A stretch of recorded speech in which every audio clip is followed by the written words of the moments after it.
So now we will move on to the caregiver perspectives. And for that, we have three really incredible engaged parents, and with three different talks. We will have the discussion afterwards.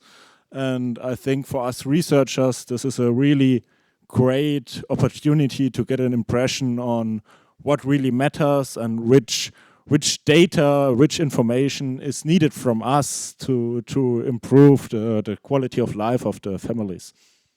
And yeah, I'll introduce Verena.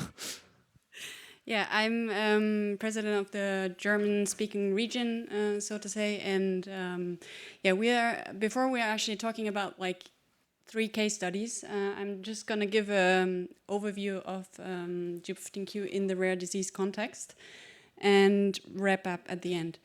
So if you look at rare diseases that actually cause intellectual disability, G15Q is not that rare.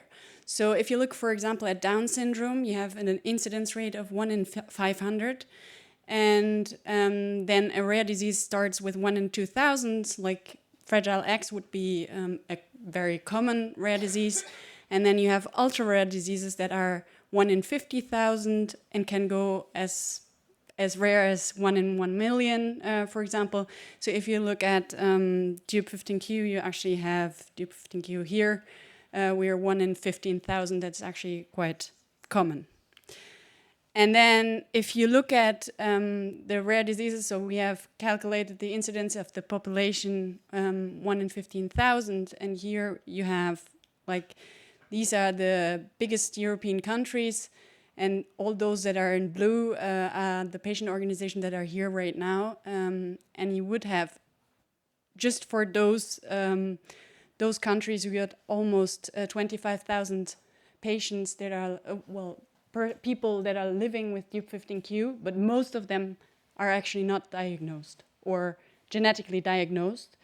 And patient organizations actually play a huge role in identifying those patients. So here we have, through the patient organization, we have like 500 that are diagnosed, which is only 2%. So there's a huge pool, and that's the same thing across the board in every country. So we need to find them. And the number of underdiagnosed cases is extremely high. So if we look, for example, at the German-speaking region that I know very well, you have like 7,000 people that should be living with G15Q, but only 1,000 are actually diagnosed. And then within our organization, we have like 121 patients.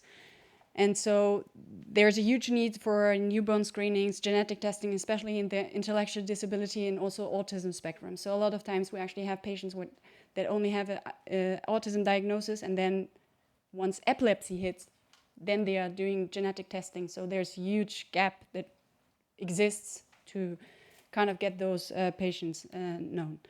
And the presence of patient organizations is actually very important. We started off, G15Q organization was founded in Germany in December 2020. And over the last 4 years, we have a significant growth in patient. That's why it's very important to kind of consolidate all those different fragmented parts that are in every clinic, and they only have very small cohorts. And they don't even identify a lot of times the syndrome. So I'm talking about my own experience, what it means to live with a complex neurological disease. That's my family. In the middle, that's Chiara, our 8-year-old daughter. She has G15Q syndrome, and she's turned her life upside down. Actually, the first thing with a rare disease, it's getting yourself heard by the medical staff. Being taken seriously. And for us, it was like the first symptoms actually showed up quite early through central hypotonia. She was not breastfeeding well. She had very unusual behavior. She was not reacting to sounds. She was not reacting to noises. She was crying with the hair dryer. It was very strange and everything. And she didn't hit milestones. She wasn't interested in objects at all. And she was really crying a lot in the first month. And then epilepsy hit, and that's a new thing. And then actually started the whole. She had infantile spasms, so she had like hundreds, thousands seizures a day, and that was the new diagnostic odyssey. So we had to do everything like MRI, lumbar puncture, genetic testing at the end, and we needed to wait 8 months to actually get the diagnosis of G15Q at 15 months old. And then you start and you build up the whole management system to actually get all the therapists involved. So we have physical therapy, occupational therapy, speech therapy, early intervention, autism therapy, and all this is not enough because it's such a severe developmental disorder that we needed. For example, Chiara was only walking at almost 4 years old. So we needed hippotherapy and Galileo therapy that actually was very important to get her to walk. And then the first 6 years, we're just battling constantly with insurance providers to get all the rehabilitation aids that she needed because no one knows the disorder, the therapists, doctors, no one actually has heard of G15Q. And our biggest challenge right now is actually the lack of danger awareness, so behavior. She's like this all the time. She's climbing everywhere. She's just not, she's on every edge. And I cannot go to the bathroom on my own. I have to take her with me because otherwise she's just doing a strange thing and you cannot, and it's day and night all the time. You have to be on all the time, fight or flight. And these behavioral changes are actually augmented by sensory issues. So she's very sensitive to noise, and she also like daily tasks such as brushing teeth, clipping fingernails, or putting the EEG on and everything. Everything is a constant battle. If you go to the hospital, if she doesn't know something, she's kicking and stuff like that. And also, she has severe stomach ache all the time. You see that in the middle. So that's a lot of times what we see there as well. And speech, she's speaking. She's like speaking all the time, all day long.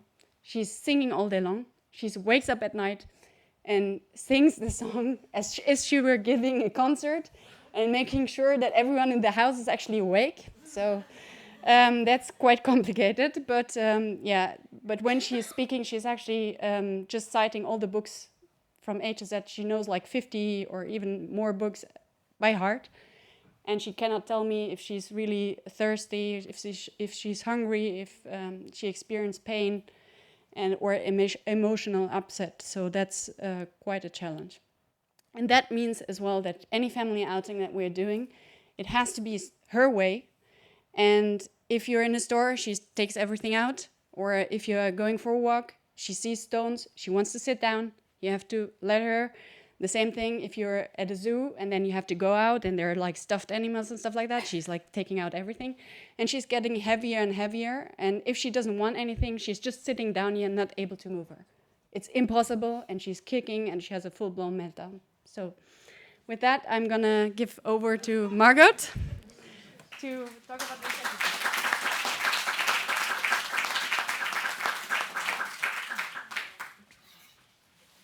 Good morning, all. Next slide. Yeah. I want to talk, I'd like to share the story of my daughter, Iris, and the impact of the disability for our lives. She was born in July 2000, and she was a happy baby at the time who did her own thing and enjoyed everything. After a year, there were small signs that was something different. She was little or no contact with other children. Her development was slower, and it was searching. Sorry.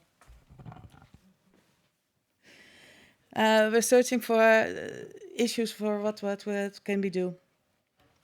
It was not clear what was going on. We saw a lot of pediatricians, but no need for any test at that time. Physical characteristics was not seen, and testing everything was not common practice or simply not possible at that time. So we don't have, at that time we said, well, we don't have to be all become a professor, so if you have any delay, it's okay. But when Iris was about 2.5 years old, her first epileptic seizure. Many tests were done at that time, but no answers were found. After more than a year, she had her second seizure, again followed by many tests and no answers. Finally, they did a genetic test, and yeah, there was the answer, DUP15Q, as it was then so-called EDIC15. So we received this answer for the diagnosis. Was very old at that time. Now it's a little bit different. So our lives turned upside down. And yeah, how do we go on? The internet and all the connections were not as advanced as they are today. Doctors were not yet aware of the DUP15Q, and even though now we have a long road ahead of us. Together with the pediatrician and the neurologist, we began the search with all the ups and downs. Then in the period from 4 to 12, the seizures became more frequent and more severe. Her medication had to be increased. This changed Iris. She became tired and very absent-minded, and sometimes even zombie-like. But on the other hand, she was still a girl who wanted to continue to enjoy her life and learn. She had a strong will and wanted to do everything herself, which was not always practical, because she was heavier. Take her with you, it's a struggle. At the age of 5, she was diagnosed with pre-puberty, possibly caused by using of Lamictal for her epilepsy. It just started at the same time. It's never proven, but it's a real possibility. Since then, she has been very sensitive to all side effects of all medications. This makes the use of medication or starting new medication very difficult. Everything has to be started and built up very slow and in very low doses. Also at that time, the sleeping problem started. Melatonin didn't work. She had all waking nights. It was terrible. But after 5 years of struggling, Iris slept well again, fortunately. And then the puberty started. At around 12 years, long-term use of Keppra also changed Iris. Many behavioral problems, also due to hallucinations, and many severe seizures also caused a lot of damage. She lost everything she had learned at that time. Toilet training, recognizing words, speaking properly. She never could do it at that time. And also her behavior, it was really terrible. Even we used Risperidone, it was uncontrollable. She would throw everything she could get her hands on. Real behavior problems at that time. It was very difficult and we had to go through it. Fortunately, after a few years, her behavior improved. So the major impact of puberty was stopped at that time. To keep her hormones stable and prevent menstruation, she takes orgametril. And this helps a lot for stabilization. Severe seizures quickly stopped and medication of midazolam really works very well, the nose spray we use. At the time, she has 4 different medications for her, and her epilepsy is reasonably under control at this time. There's a very thin line between a happy Iris and acceptable seizures and absences. Iris is also very sympathetic, as you see in the pictures. She's always feeling with her hands in the water, in the sand and the earth and so. She also walks barefoot a lot, even in the winter. She's always seeking out any stimulation for her feet. Closed shoes and socks are not any option. Sandals with bare feet is the only thing that works if she has any shoes on. So, and even though all the photos I show you, it's a happy Iris. Having a child with a disability, combined with a rare disease, abnormality, and severe epilepsy, has taken a heavy toll on my life. Because you cannot keep up with all your friends and your family due to the behavioral and medical problems. You lose a lot of friends and sometimes even your family. The relationship with Iris' father did not last either, and we divorced in 2011. But we do the care for Iris together. Besides all of this, I needed to work and wanted to, because sometimes I need something for myself. This gives you energy and to keep up with the care for Iris. In 2007, I quit my job and started as a freelancer in the medical research to be flexible when Iris needed me. So that's important to see you as investigators and doctors for as parents. It's a really, really struggle in your whole life. And when these children become older, another issue popped up. What will happen to your child, when your child's life, when you are not longer there? We will take on this difficult task. Will they still be cared as good as you did? And what if your child needs to be resuscitated? Sorry. What choice will you make? When will you discuss this with the doctors? What is the quality of life after resuscitation? What is the importance, the choice you make of the life of your child? Is it the quality of life, or is it important that your child still with you, no matter what? Every choice you make is the correct one for you. These are very difficult choices you have to make. And we made them for Iris. And honestly, I hope we will outlive her. Then I will have peace in my mind. And then, in the future, Iris is now 25. Iris moved to a care house, where the care is available 24/7 and also daytime activities are on the same premises. It's like a small farm with chicken, rabbits, and in the near future, even small donkeys. In order to give Iris such a good home, together with parents of 3 other children, we set up a residential and daycare facility. We created this place because we wanted a good life for our children. As there was not such a place in the Netherlands, we created this place for 24 children from scratch. We started this idea in 2015. Since then, it was another life goal for me. In addition to care for Iris and working nearly full-time, I took on the role of treasurer for the Droom van Schalkwijk Foundation, which was the last couple of years almost a full-time job. Last November 2024, 24 children aged from 18 to 30 moved in, and Iris is doing very well. She loves it there. She has no stress and all the space. The seizures are less severe and also decreased from every 2 weeks to less a couple of months. And now Iris has left home after 25 years of physical care and a lot more. I have to reinvent my life, which is quite a journey. What I want to share with you all is that having a child with a disability completely disrupts the parents' lives, and you cannot only go with the flow that your child dictates. That is why it's so important to find solutions to better support these children, both medically and psychologically, and to provide good support for the parents. Thank you all. Now, thank you. And now I want to give Chiara.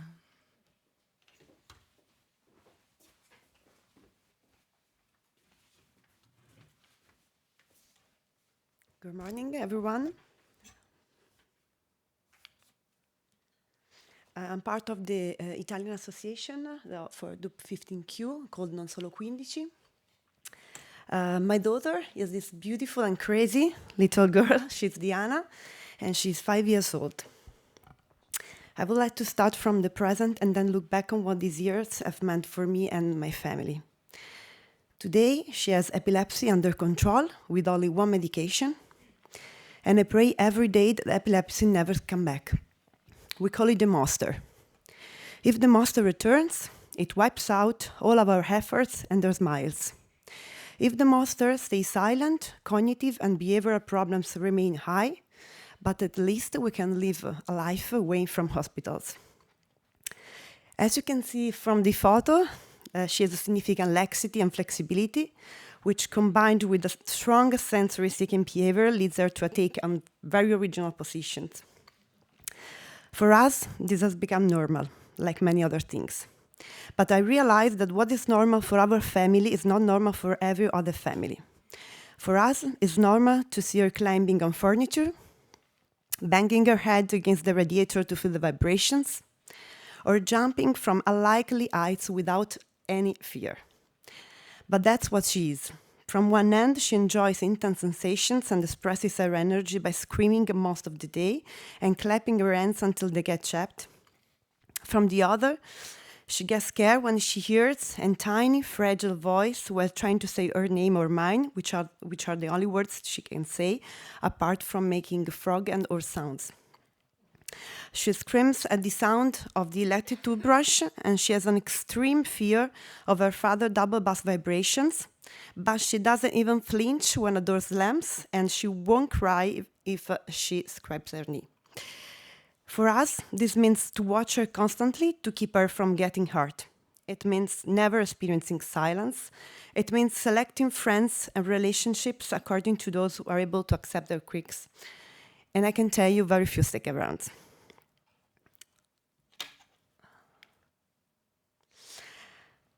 Our story begins on March 31st, 2020, when I gave birth to a healthy, smiling, and beautiful baby girl.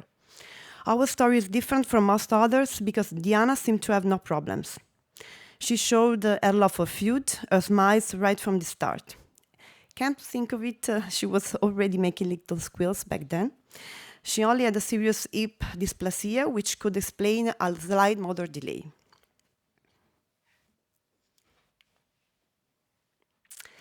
The dream ended on a Sunday morning, October 11, 2020, when Diana fainted in front of me and her grandparents.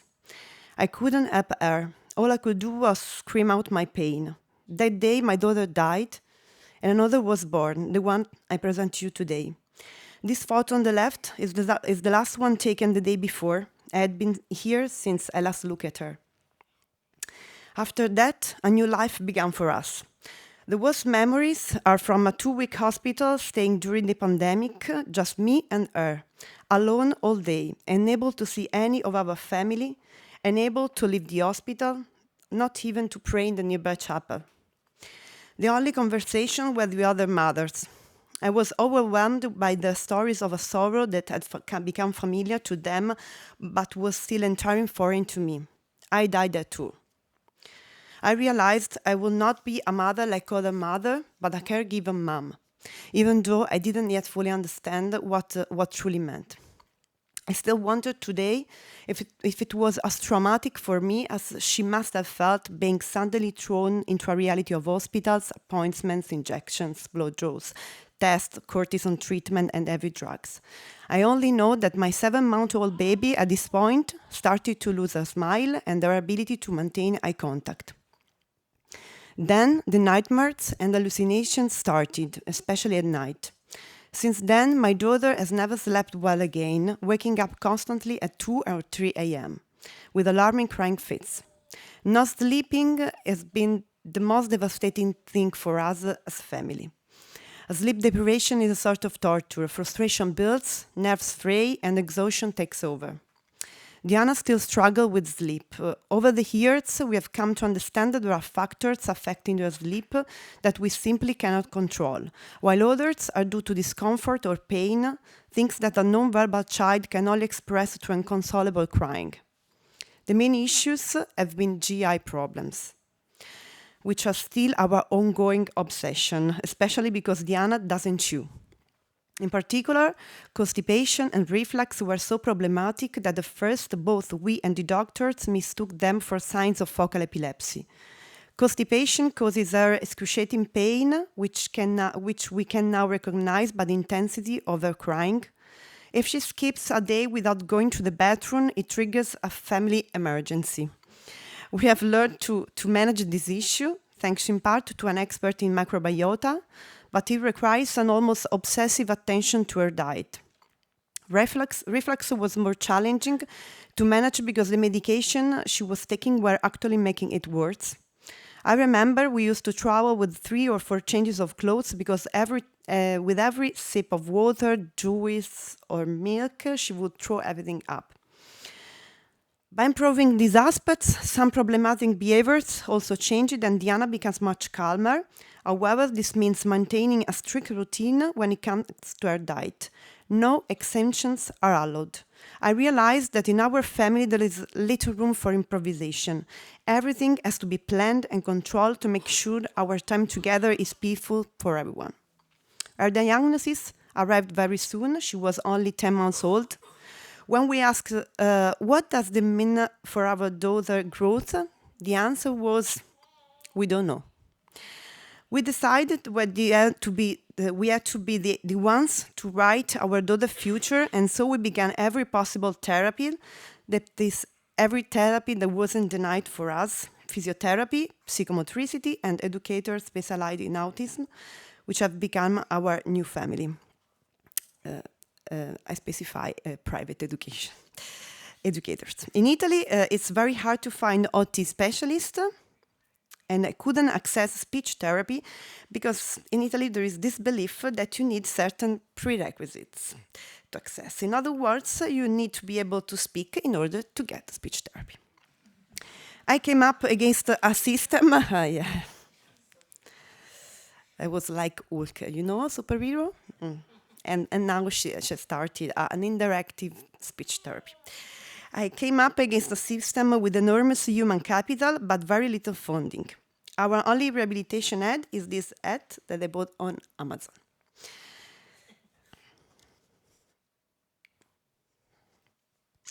When we finally changed medication therapy and the monster came to a stop, I thought that with all our efforts, we would be able to give our daughter an autonomous and independent life sooner or later. Over the years, we have done countless educational activities: swimming, music, climbing, motor skill courses. We are learning sign language to help her communicate her needs. We traveled countless kilometers to meet the most visionary doctors and therapists. There have been improvements, but over the past year, we have started to ask ourselves, is this enough?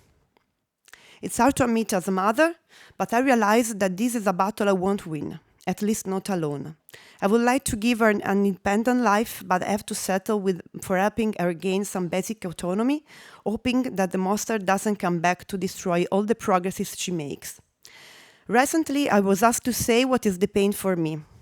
My greatest pain is knowing that I'm a mother who hopes to outlive her daughter, just to be sure I can be there for her every single day of her life, so she's never left alone at the mercy of decisions made by others. I asked to the artificial intelligence what will Diana be in like 20 years in two extreme scenarios. On the left, we have the regressive scenario, no development in medical research and drug-resistant epilepsy. Sadly, this is a likely scenario. On the right, we have a very optimistic scenario with medical research that finds new ways to tackle epilepsy and improve cognitive aspect. Given my daughter's age, improvements could still make a difference. And this is my conclusion. My daughter's life is in the hand of science. Thank you.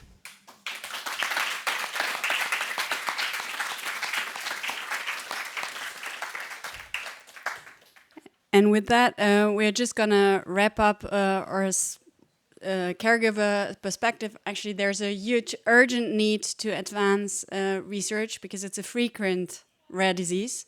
And there's a very high disease burden because we need really 24/7 care all day long. And this means for us as parents a constant fight or flight response and PTSD symptoms as well for us as caregivers, because we cannot even during sleep, we have to be on alert all the time. And we really need urgent new therapies and more research into that. And it's very important to cooperate with the patient organizations, and we see that. We have heard that from Maya as well already. But we have 121 patients in our patient organization in the German-speaking region, and within 2 to 3 months, we actually had a 75% participation rate. And this is really because you have to engage, you have to know the families, you have to remind them all the time that they have to engage in research, and that's not something that you can do in clinic. You have to do it with the patient organizations. That's why it's very important to have one in each country. So with that, we like to thank you for your attention and open up for questions.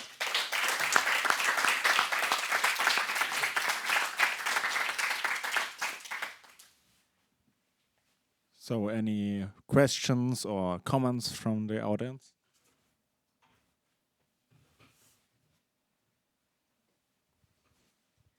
Okay, At first, I will thank you for these very emotional and very individual talks, and you have opened yourself widely, and thank you for this.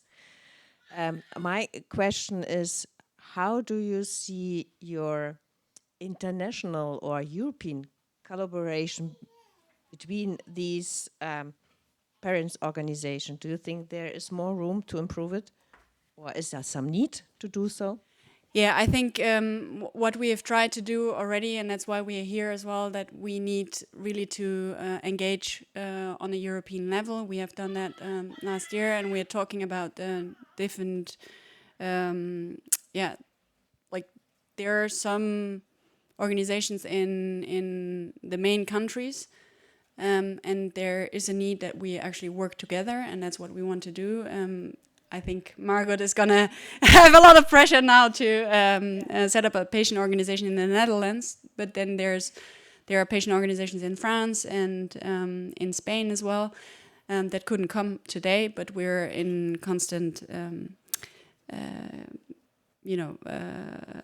talks with them as well. And myself, due to my background, I'm speaking 4 languages. My husband also speaks another one, so we are 5. And then there's some people, Nina here over there, that is talking a lot of languages, and we try to engage like the major countries in setting up also a European network. So that's what we plan ahead, because I think there's an urgent need. One country alone is just not enough in a rare disease. As we discussed yesterday, the Angelman parent organizations are working together in an alliance, international, or mainly European organization, the ASA. Yeah. So maybe you can sort of have contact with them to not. Yeah. We are, I mean, again. Yeah, I'm in every rare disease group that you can imagine, but we know that for Angelman, the problem is that we have to identify now people that are actually able to be sufficiently vocal in English. So right now, what we're doing is we are talking in every local language, because we haven't one person that is able to kind of do that in English. But that's what we're searching for, and the next goal would be to actually regroup them in an international alliance and do that. But I think we need a structure in the countries as well to then have like the umbrella organization. And obviously we're also in talks with the American G15Q Alliance all the time.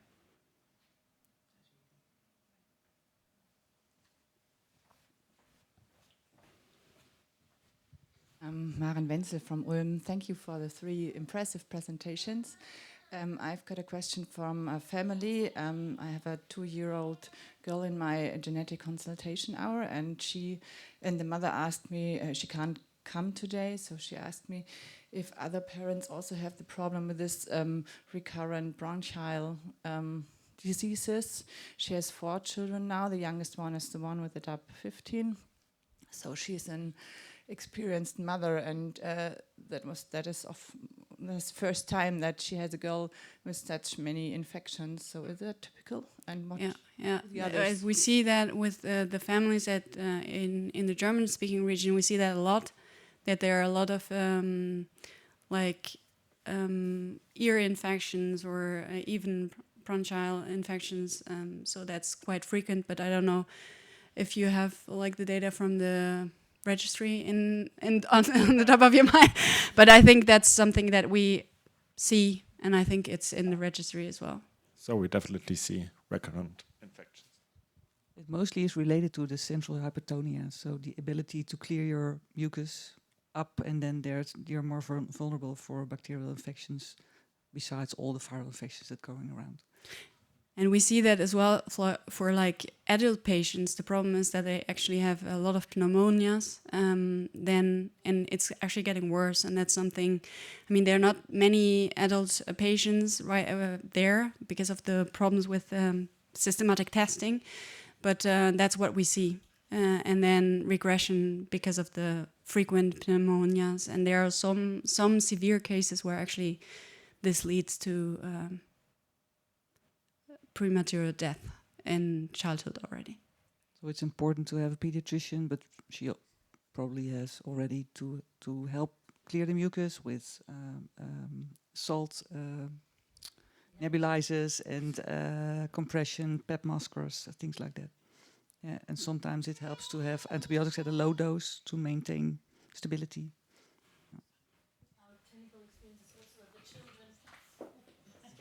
Who have these hypotonia issues also tend to develop gastrointestinal issues because they also can't effectively push.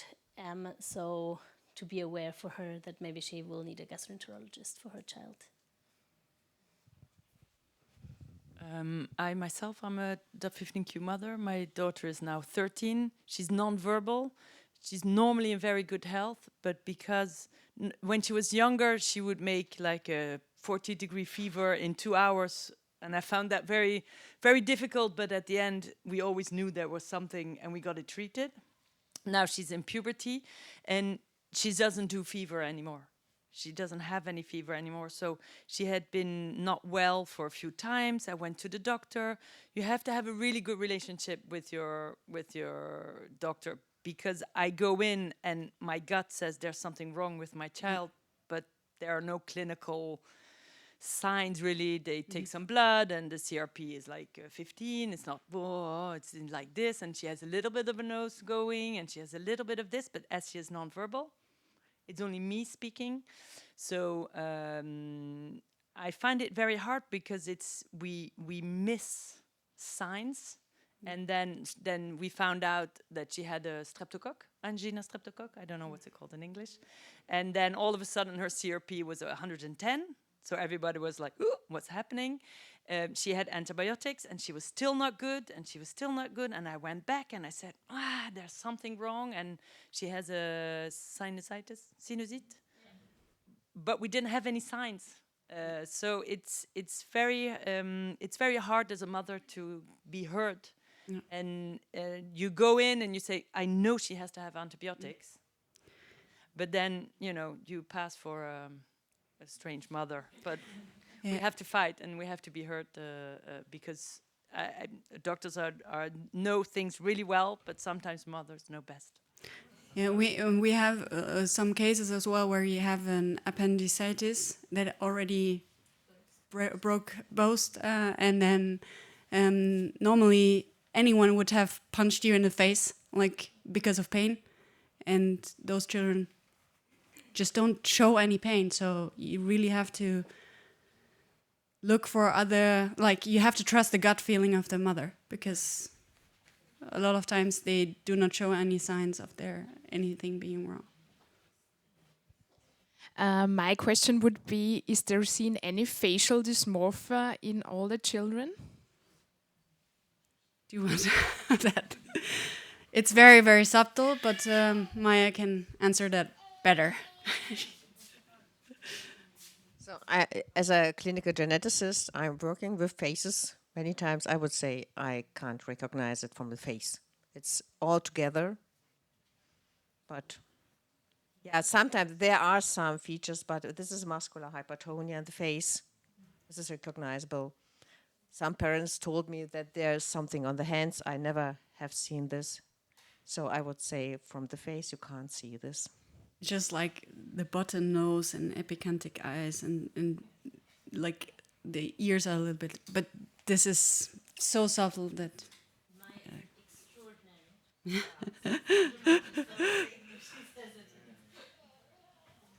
So maybe also a question from me to the families.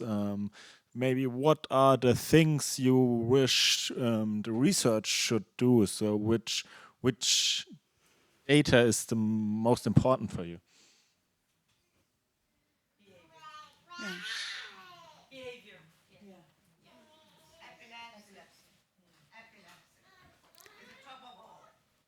And then that you don't have to be constantly on. We need to, and sleep as well. It's a torture. At some points you just cannot function anymore because of that, because you just can't relax any second. So some final comments? No. Okay, so I think the symposium is a great opportunity to address these challenges. And now we'll have a short break. We will continue at 10:45, and then we will speak about genotypes, mouse models, and also epilepsy. So see you soon.